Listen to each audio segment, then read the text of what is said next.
पहले जेल, फिर बेल और फिर जेल। तक आप समझ गए होंगे कि हम किसके बारे में बात करने जा रहे हैं। आज हम बात करेंगे अरविंद केजरीवाल के बारे में।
दान कर दिया। इतना ही नहीं, 2012 में केजरीवाल ने स्वराज नामक एक पुस्तक प्रकाशित की जिसमें उन्होंने भ्रष्टाचार और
समाप्त करने के इरादे को दर्शाता था।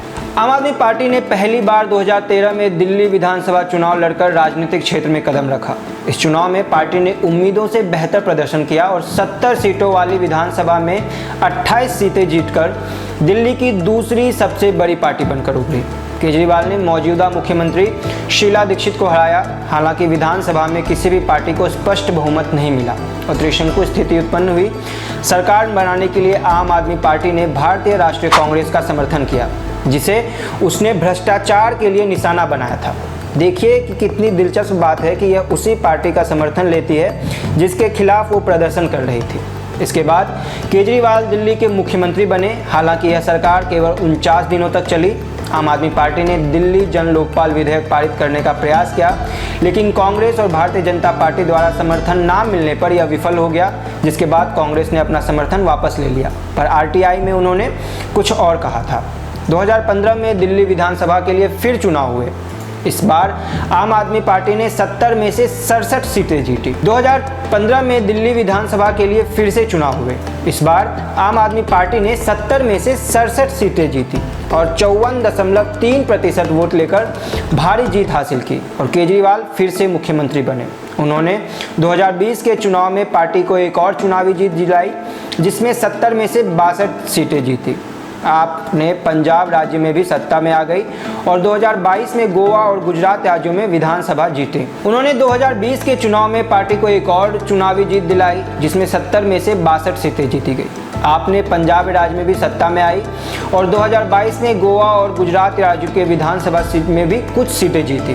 2024 के लोकसभा चुनाव से एक महीने पहले 21 मार्च 2024 को केजरीवाल को ईडी यानी प्रवर्तन निदेशालय ने कथित भ्रष्टाचार के आरोप में गिरफ्तार किया।